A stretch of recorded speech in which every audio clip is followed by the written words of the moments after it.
So wouldn't it be nice to predict the future, analyze trends, to plan for coming events, avoid some troubles, and maybe even profit a little? Well, our guest today claims he has a method for companies and individuals to stay ahead of the curve using information, intuition, and insight to forecast how firms function, where potential problems may arise, and how companies can make informed decisions to steer clear of those risks. Daniel Burrus is a successful business forecaster. His new book, Flash Foresight, How to See the Invisible and Do the Impossible, is at or near the top of numerous bestseller lists. And Daniel Burrus joins us live. Thanks so much for being here. We appreciate it. My pleasure. First off, you must have a fantastic crystal ball. Well, you know, I actually am using science to come up with a way of forecasting, and I'm sharing how to do that with Flash Foresight. Absolutely. Well, we'll put the crystal ball aside and tell us what separates a hunch or a gut instinct from your notion of this so-called Flash Foresight.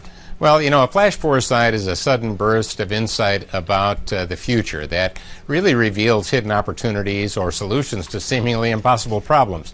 So let me give you an example and give you a flash foresight and our viewers so that you can see what I mean. One of the 7 principles is certainty. So let's start with certainty. Will there be more memory in the next smartphone, whether it's an iPhone or an Android? And the answer is, well, yes. And are you certain? Of course. Will there be more storage? Will there be more bandwidth? Will there be better processing power? And of course we know, yeah, definitely. Will the streaming video be high definition streaming, or is that impossible? And the answer is, oh yeah, it will. 3G yields 4G, and of course next will be 5G. So with those certainties, what does that mean? It means we will transform how we educate and train using mobile devices. And we are going, and if you don't do it, by the way, someone else will.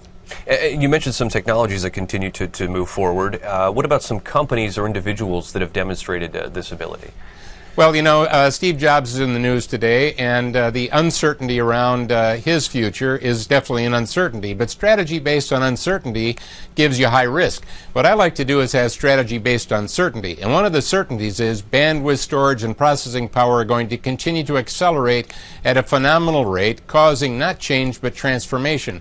And companies like Apple that use those 3 drivers to create new products, new services, new markets, and even to find new careers will do really well. So Apple, a successful example of Flash Foresight. What about a company that could have perhaps benefited from a little Flash Foresight? Well, you know, Blockbuster didn't see what Netflix saw, just like the music industry didn't see what iTunes was doing.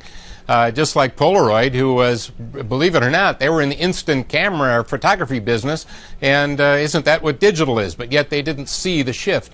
So those shifts are all there for us to see. The problem is we crisis manage and we react to change.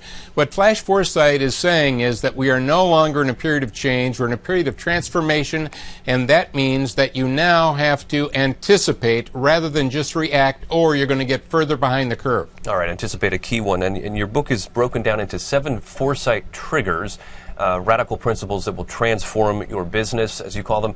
Where do you recommend that people start?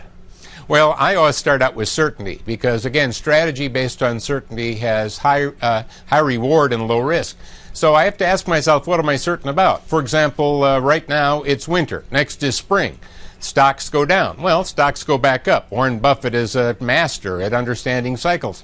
But there's another kind of change other than cycles, which I call linear or permanent change. Once you get a smartphone, you're not going back to a dumb phone. Just like once you got email, you're not going back. Well, once we have a list of what those certainties are, and we take the time to ask ourselves, what do we know? And again, I explain this more in the book. Then we can build our strategies off of something that is solid rather than ifs and maybes. Yeah, I have no plans to go back to the Telegraph. Now, what do you mean when you say transform? Well, you know, when we... Change and transformation are 2 different things. When I was a young guy, I listened to 1 album per spinning disc, and then a change came along. It was a nice technical change. Instead of a 33 1/3 album, I now had a CD, 1 album per smaller spinning disc, and it made it smaller, which was nice, but it got rid of the pops and the hisses and all that stuff. I repurchased all my old stuff. Today, I've got all my music in my phone. Not to mention videos. That isn't a change, that's a transformation. In that same way, we're about to transform right now how we sell, how we market, how we communicate, how we collaborate, how we innovate, how we educate, how we train. Once again, if you're only changing those things, you are in trouble. You need to be transforming them. And Dan, we've only got about 30 seconds left, but I want to get to this interesting point here. You say that people should skip their biggest problem. What does that mean exactly? Well, the reason you can't solve your biggest problem is it's the wrong one. The only way to discover the real problem is to skip the one that you think you're having and then peel it like an onion. Get back to what it really is. Eli Lilly, real quickly, they said we got a problem. We got to hire 2,000 additional PhD researchers to solve our molecular problems to get our stock price up with more drugs in the pipeline. We'll skip that. What did they do?